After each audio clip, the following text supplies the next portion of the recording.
जय श्री राधे राधे, कृष्णा कृष्णा। मेरे प्यारे भक्तों, आप सब कैसे हो?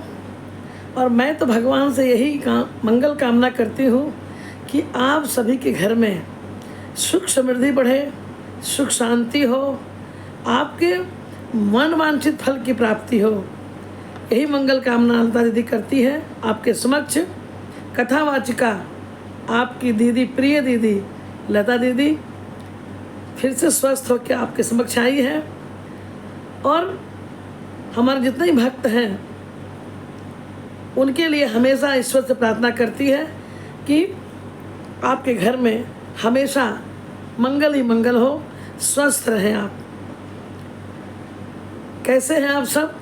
बढ़िया चल रहा है। और देखो, जैसे भी दुख भी है तो सुख आएगा ही, इसलिए भगवान को धन्यवाद दो कि दुख सहने की हिम्मत दे। सुख आए तो ये हमेशा ईश्वर से कामना करो कि तुम्हें ना भूल जाऊं, ऐसी मति दे।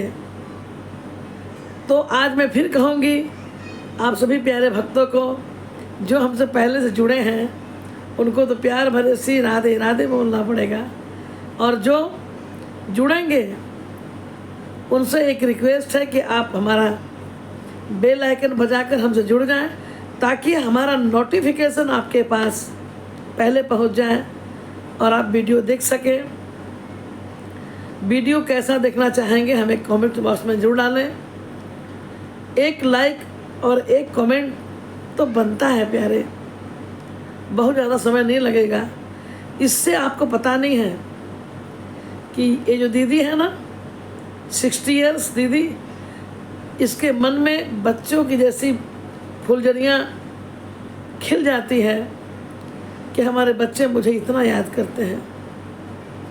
इस उम्र में सभी बच्चों का साथ और प्यार ही आदमी को मजबूत बनाता है। तो चलिए, आज एक सुंदर कथा लेकर मैं आई हूँ, लेकिन आप सभी से कहूँगी कि आप इस वीडियो को पूरा देखना। ये कथा मैं इसलिए बता रही हूँ कि हम या आप हमेशा कहते हैं कि हम इतना भक्ति करते हैं, लेकिन भगवान कभी हमें समझते नहीं। कभी मेरे दुख को नहीं समझते, कब हमारा दुख का अंत होगा, ऐसा मन में भावना आता है। इस कथा से आपको अंदर में, अगर भगवान के प्रति कभी कभी आप नाखुश भी हो जाएं, तो अंदर से बात उठेगी, नहीं मैं गलत कर रहा हूँ, ऐसा नहीं होना चाहिए।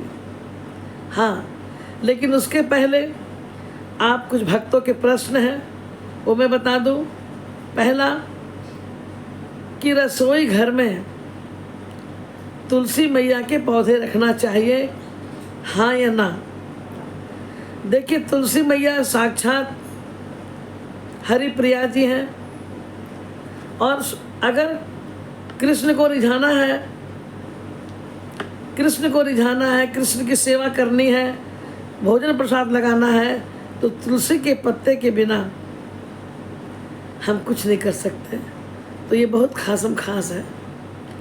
अब अगर आपके घर में कुछ अच्छे नियम हैं, जैसे आपके रसोई घर में कोई बाहरी व्यक्ति खाना नहीं बनाता हो, आपकी गृह लक्ष्मी ही घर में भोजन प्रसाद बनाती हो, या आपके रसोई में लहसुन प्याज नहीं चलता हो और गलत चीज़ें नहीं बनती हो, कोई रसोई में बैठ के भोजन नहीं करता हो, अगर इस तरह का होता है तो आप हरिप्रिया यानी तुलसी मैया को अपने रसोई में ज़रूर रखिए। ये तो अपने साथ हमें सकारात्मक ऊर्जा भी प्रदान करती है। तुलसी के हवा से शरीर के निरोग काया होते हैं, इसके बहुत फ़ायदा है मेरे प्यारे। अगर आपके देखें, हमारे उधर राजस्थान में रसोई में ही ठाकुर जी को रखते हैं, और जो बनता है भोजन प्रसाद नित्य ना, वही हमारे ठाकुर जी को प्रसाद लग जाता है, क्योंकि हम पूरा नियम से करते हैं उसमें। अगर आपके यहाँ भी इस तरह के नियम हैं तो बिल्कुल आप तुलसी मैया को अपने रसोई में रखें। दूसरी एक प्रश्न आई थी कि दीदी थोड़ा समझा दीजिए कि गोधली बेला कब से कब होता है। मेरी प्यारी बेटियां, छोटी बहन, बेटी ही कहूँगी, देखो गोधली बेला में बताई ना, एक पहर जाना और दूसरा पहर आना। आप इसको तो सांझा समय भी कहते हैं, सांझ बोलते हैं इसको। जब सूरज लाल होकर डूबने लग जाए, अगर आपके घर से सूरज नहीं दिखता हो तो जिस समय धीरे धीरे लगे कि उजाला ख़त्म हो रहा हो और अंधेरा प्रवेश कर रहा हो, वो है गोधली बेला। वैसे तो हम लोग सूरज एकदम लाल, एकदम ऑरेंज बिंदी की तरह लाल हो जाता है सूरज, वो गोधली बेला है। आपको ऐसा लगेगा घर में, जिसमें आप घर में लाइट जलाने लग जाती है, वो है संध्या बेला। तो बेटा आप समझ गई होंगी, तो आप घर के दरवाजे पर दीपक जलाएं और घर में अपनी पूजा पाठ करें। चलिए उस कथा की ओर। एक कथा को सुनकर आपको बहुत एनर्जी मिलेगी, पावर मिलेगी, और अगर भगवान के प्रति थोड़ा भटक रहे हैं तो वो भी आपको स्टेमिना मिलेगा। आपको एक बार क्या बोलना पड़ेगा? राधे राधे। चलिए, बनारस यानी काशी में एक ब्राह्मण रहते थे, बहुत अच्छे थे, विद्वान थे।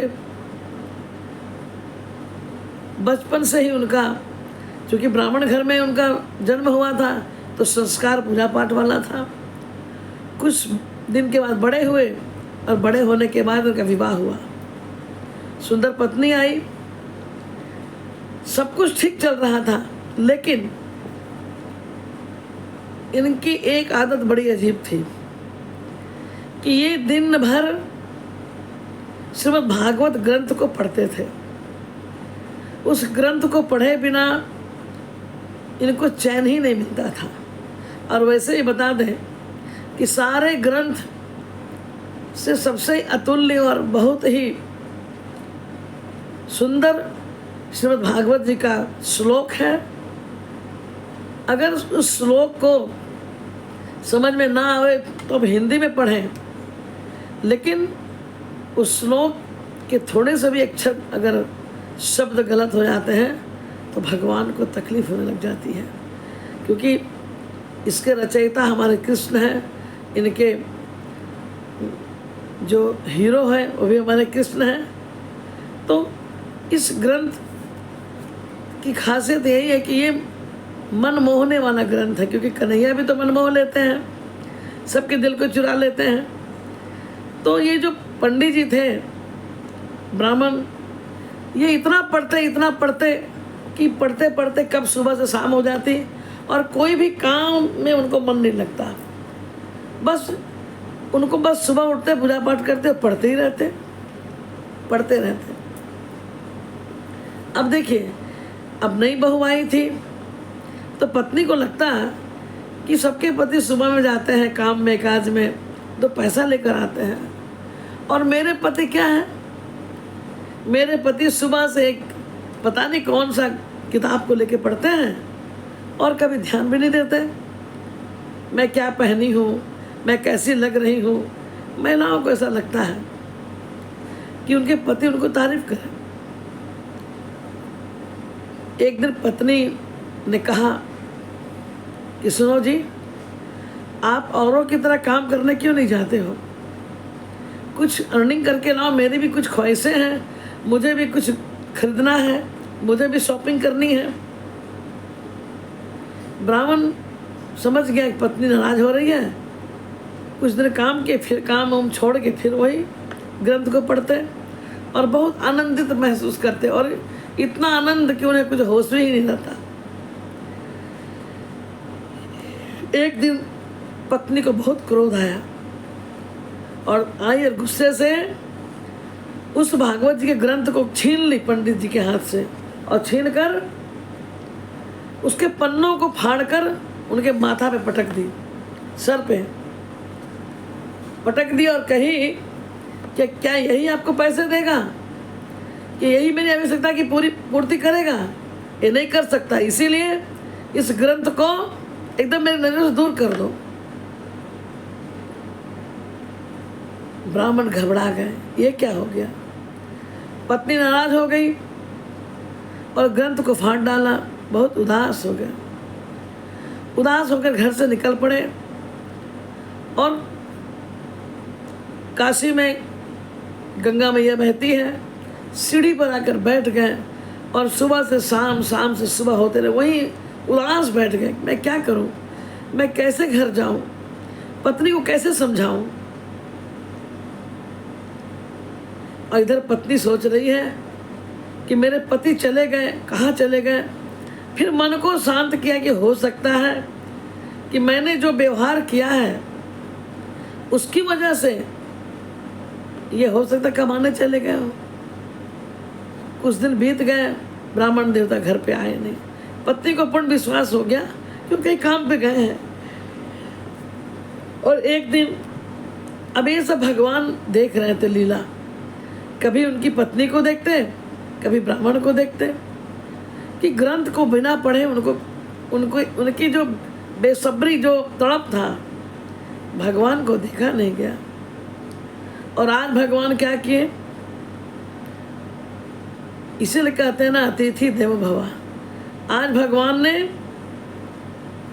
एक ग्वाले का रूप बनाया, सर पर पगड़ी बांधी, अब पगड़ी बांधकर मुरेठा लपेटा और लपेटने के बाद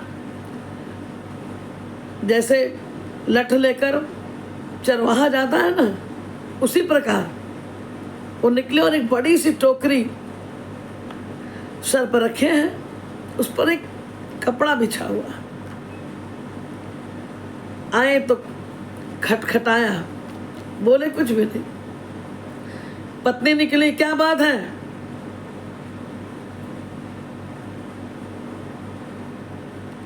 आवाज नहीं है क्या। मेरी आवाज नहीं है, वो गूंगा बनकर भगवान आए। बोले अच्छा अच्छा, कुछ चाहिए। भगवान अंदर ही अंदर उनकी पत्नी को निहार रहे थे। राधे राधे। पत्नी ने कहा कुछ चाहिए, नहीं तो उस ग्वाले बने भगवान ने इशारा किया, मैंने इस कपड़े को हटाओ, टोकरी को नीचे उतारो। पत्नी सोची कि कुछ होगा इसके अंदर। सामान उतारा, टोकरी को, फिर कपड़े उतारे। तो कपड़े के ऊपर पहले एक चिट्ठी लिखी थी। पत्नी पढ़ी लिखी थी। उन्होंने इशारा से कहा कि चिट्ठी पढ़ो।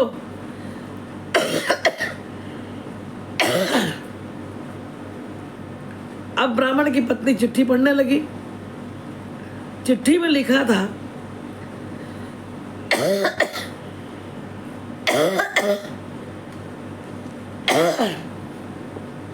ये लिखा था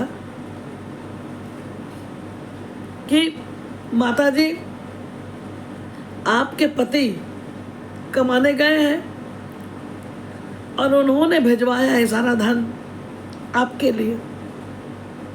वो पीछे से आ रहे हैं।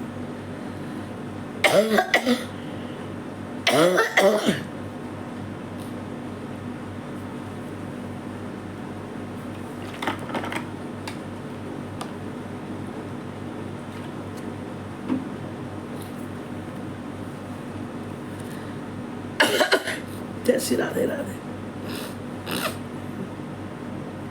पत्नी ने कहा कि तो चिट्ठी में लिखा है कि कमाई है, तो कहाँ है। नीचे लिखा था सेठ, ये कुछ भी नाम। उसके बाद कपड़े को हटाई है। हटाने के बाद जब देखा तो आंखें फटी की फटी रह गई। एक से एक हीरा जवाहरात, रुपये, पैसे, अनमोल खजानों का टोकरी था। पड़ियान जी ने पूछा ये किसका है। उन्होंने गूंगा बना थे ना, उन्होंने इशारा किया, आपके पति ने भिजवाए हैं, आपके पति जहाँ काम करते हैं उनके सेठ ने भिजवाए हैं। पत्नी खुश हो गई इतना धन संपत्ति कभी देखी नहीं थी। कुछ समय के बाद पंडित जी आए और देखा कि हमारा घर तो है ही नहीं है, पूरा बदला हुआ है। देखिए, जब रुपये पैसे आते हैं ना, आदमी की सूरत और सीरत बदल जाते हैं। लेकिन उसी वक्त आपको ध्यान रखना है कि आप में बदलाव ना आवे। जो देने वाला है वो ले भी सकता है, इसलिए अहंकार नहीं होना चाहिए। पंडित ने देखा कि मेरा घर तो है नहीं, तभी पत्नी निकली और कही आप ही घर है। ये सब धन कहाँ से आया? कहा जहाँ आप काम करने गए थे। और उन्होंने ये भी कहा, चिट्ठी में लिखा था, चिट्ठी में ये भी लिखा था कि आपके पति जो नौकरी शुरू से कर रहे हैं, जब आप ब्याह करके नहीं आई थी तब से कभी उन्होंने पैसे नहीं लिए। एक जोड़ के सारे पैसे आपको हमने दिए हैं। पत्नी ने कहा क्यों जी, आप तो हर वक्त किताबें पढ़ते थे, आपने बताया नहीं कि आप कहीं नौकरी भी करते थे पहले। भगवान के लीला को देखकर ब्राह्मण रोने लग गए और कहे पगली, जानती हो मैं कहीं नौकरी नहीं करता था। हमारे गोविंद भागवत, श्रीमद् भागवत भगवान कृष्ण है, मैं उन्हीं को पढ़कर आनंदित होता था। तो मेरे प्यारे, ये जान जाइए, अपने पत्नी को समझाएं कि अगर कोई सत्कर्म करता है, ये मत सोचो कि भगवान लौटाते नहीं, भगवान किसी का भी कर्ज रखते नहीं। वैसे ही भागवत हम लोग कहते हैं कि भगवान कहते हैं कि अगर आप 1 करोगे तो हम 5 करेंगे, करके तो देखो। इससे क्या शिक्षा मिलती है? जिस तरह ब्राह्मण और ब्राह्मणी के दिन फेरे, आप भी जाना मानव तन बहुत मुश्किल से मिला है। अगर आप भक्ति कर रहे हो तो आज न कल भगवान आपको देंगे, बिल्कुल देंगे, विश्वास रखो, प्रभु आएंगे। जय श्री राधे राधे। वीडियो कैसा लगा? लाइक तो करेंगे ही, कमेंट में आप ज़रूर देंगे, ज़रूर से ज़रूर इस कहानी के बारे में बताएंगे, कहानी कैसी लगी, और फिर एक सुंदर कहानी को लेकर मैं आऊँगी। तब तक के लिए जय श्री राधे राधे। कृष्णा कृष्णा।